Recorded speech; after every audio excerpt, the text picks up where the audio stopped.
அந்த நாளிதழ் வந்து மறுப்பு தெரிவித்து ஒரு செய்தியும் வெளியிட்டிருக்காங்க. ஆர்டிஐ மூலமா அண்ணாமலை வந்து பொய்யான தகவல் சொல்றாரு. அதே போலதான் ஆட்சியை வந்து இந்த ஆர்டிஐ மூலமா பெற நினைக்கிறாங்கன்றது குற்றச்சாட்டு. இல்லை, அதெல்லாம் வந்து வழக்கு வந்து இப்போ தாக்கல் பண்ணிட்டாரு. எங்களுடைய நிலையை சொல்லிட்டோம், எந்த அடிப்படையில் நாங்கள் சொன்னோன்னு சொல்லிட்டு. அது வழக்கு வந்து விசாரணைக்கு வரும்போது நீங்கள் சொல்கிறதெல்லாம் நாங்கள் சொல்லுவோம். அது வந்து வழக்கு விசாரணையில் தெரிய வரும். அதாவது வழக்கு எதிர்கொள்ள நாங்கள் வந்து தயாராக இருக்குன்னு நாங்கள் சொல்கிறோம் இல்லையா, அது வழக்கு எதிர்கொள்ள நாங்கள் தயாராகவே இருக்கிறோம். நாங்கள் ஒரு விஷயம் பொதுவாக வந்து ஒரு பொதுச்சாக வந்து ஒரு சுற்றுப்பயணத்தில் இருப்பாங்க.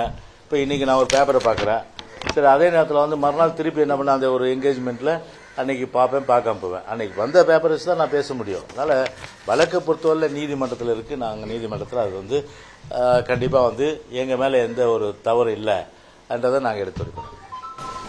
இப்போ தேர்தல் நாளைக்கு வாக்குப்பதிவு நடைபெறுது. அதிமுக வந்து களத்தில் நீங்கள் பரப்புரையெல்லாம் முடிச்சுட்டு வந்துருக்கீங்க. இந்த பணம் பிரச்சனை எங்கேயாவது தென்பட்டிருக்கிறா அதிமுக சார்பாக? இல்லை, இப்போது ஒரு நாங்கள் எப்போதுமே வந்து பணநாயகத்தை நம்பி இல்லை, ஜனநாயகத்தை நம்பி தான் இருக்கோம். ஆனால் சில கட்சிகள் அவர்களெல்லாம் பொதுவாகவே வந்து குறிப்பாக ஆளும் வர்க்கம், அந்த ஆளும் வர்க்கம் வந்து பணத்தையே வந்து தான் நம்பி இருக்கு. ரெண்டு ஆளும் வர்க்கம் தான் சொல்கிறேன். ரெண்டு ஆளும் வர்க்கமும் பணத்தை நம்பி தான் இருக்கிறாங்க. அதனால் பணத்தை கொடுத்து வாக்காளர்களை ஏமாற்றலாம், ஒரு வாக்குகளை பெற்று விடலாம் என்ற ஒரு நப்பாசில் இருக்கின்றார்கள். அம்மா அடிக்கடி சொல்லுவாங்க, பணத்தை கொடுத்தா வாங்கிக்கிங்க, ஆனால் ஓட்டு எங்களுக்கு தான் போடுங்க அப்படின்னு சொல்லுவாங்க. ஸோ அதுதான் மக்களுடைய மனநிலையாக இருக்கும் கண்டிப்பாக. ஏன்னா மக்களுக்கு தெரியும், அது அவங்க வீட்டு பணத்தை கொடுக்கல, கொள்ளையடிச்ச பணம் தான் கண்டிப்பாக கொடுக்குறாங்க.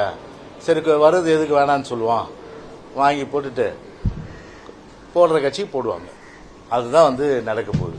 அதனால் நாங்கள் நம்பியிருப்பது மக்களை, நாங்கள் நம்பியிருப்பது ஜனநாயகத்தை. ஆனால் இந்த ஆளும் இரண்டு வர்க்கங்களும் அது வந்து பணநாயகத்தை தான் நம்பியிருக்கு.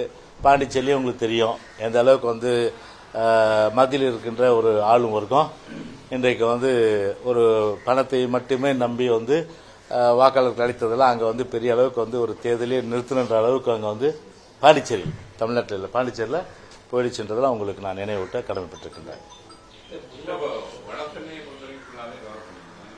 என்ன சொல்லுங்க அன்பழகன்.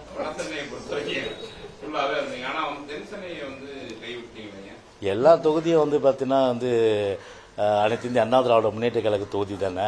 அதில் வந்து ஒரு விஷயம் நீங்கள் தெரிஞ்சுக்கினீங்க, அதாவது என்னை பொறுத்தவரை வந்து சென்னைன்னும் போது பார்த்தீங்கன்னா நம்முடைய பொதுச்சாருடைய அறிவுரையின் பேரில் முழுமையாக வந்து எல்லாமே வந்து வட சென்னை, மத்திய சென்னை, தென் சென்னை அதை வந்து ஒரு கண்காணித்து மானிட்டர் பண்ணுற பொறுப்பு என்ற அடிப்படையில் என்னுடைய கடமையை நான் செஞ்சிட்ருக்கேன். ஆனால் ஒரு ஃபிசிக்கலாக பொதுவாக பார்த்தீங்கன்னா வட சென்னைக்கு ஒரு பொறுப்பாளர் அடிப்படையில் நான் பாட்டு வந்து வேட்பாளரோட வந்து களத்துக்கு போனேன். என்னுடைய மகனை பொறுத்தவரை ஒரு இண்டிபெண்டன்ட்னா நான் இண்டிபெண்டன்ட் கேண்டிடேட் கிடையாது, ஒரு அதாவது வந்து கட்சி சார்பாக நிற்கிற ஒரு வேட்பாளர். அப்படி இருக்கும்போது அவருக்கு எல்லாம் ஆற்றல், திறமை, அறிவு எல்லாமே இருக்குது. அது மீன் குஞ்சுக்கு நீந்த கற்றுக் கொடுக்கணுமா என்ன? அதனால் எல்லா விதமான அளவுக்கு அது நீந்தி கரை சேர்க்கிற அளவுக்கு வந்து அதுக்கு தெம்பு, தைரியம், திராணி எல்லாமே இருக்குது. அதில் ஊரார் குழந்தையை ஊட்டி வளர்த்தா தன் குழந்தை தானே வளரும்.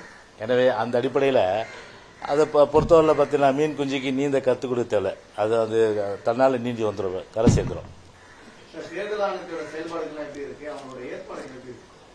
பொதுவாகவே வந்து ஒரு தேர்தல் ஆணையத்தை பற்றியில் இப்போ கூட நம்முடைய வழக்கறிஞர் பிரிவு செயலாளர் திரு இன்பதுரை வந்து ஒரு கம்ப்ளைண்ட் கொடுத்துருக்காரு நெல்லை மாவட்டத்தில். அதாவது 1 கோடி ரூபாய் அதை வந்து பிடிக்கிறாங்க. அவர் சொன்னது வந்து கதாநாயகர். அந்த கதாநாயகர் யாருன்னு தெரியும், அது அந்த மாவட்டத்து கதாநாயகர் யார், அது யாருன்னு தெரியும். அந்த கதாநாயகருக்கு மகனுக்கு போக வேண்டிய பணம் அது நடுவில் வந்து ஏதோ ஃப்ளைங் ஸ்குவாடு பிடிச்சிருக்கு போல. பிடிச்ச உடனே ராபின்ஹுட் மாதிரி ஒருத்தர் வந்து அந்த பணத்தை வந்து அவங்ககிட்ட இருந்து எடுத்துன்னு போயிடுறாரு. அவங்ககிட்ட எடுத்துன்னு போயிட்டு அதை பேஸ் பண்ணி கம்ப்ளைண்ட் வந்து ஸ்டேஷனில் கொடுக்குறாங்க. ஸ்டேஷனில் கொடுத்தோன்னா எஃப்ஐஆர் ரிஜிஸ்டர் பண்ணுறாங்க. பண்ணிவிட்டு 28 லட்சம் ரூபாய் தான் நாங்கள் சீஸ் பண்ணன்னு சொல்கிறாங்க. ஆனால் வந்து பிடிப்பட்டது வந்து 1 கோடி ரூபாய். அப்போ அந்த 1 கோடி ரூபாயில் 28 லட்சம் போனால் மீதி பணம் எங்கே? அதான் இப்போ கேள்வி. அது எலெக்ஷன் கமிஷன் வந்து கம்ப்ளைண்ட் கொடுத்து அந்த பதிலை உடனடியாக சொல்லணும்னு சொல்லிட்டு வழக்கறிஞர் இன்பதுரை வந்து இன்னைக்கு பேட்டி கொடுத்துருக்காரு, கம்ப்ளைண்ட்டும் கொடுத்துருக்காரு. செய்திகளை உடனுக்குடனும் துல்லியமாகவும் தெரிந்து கொள்ள சப்ஸ்கிரைப் பண்ணுங்க.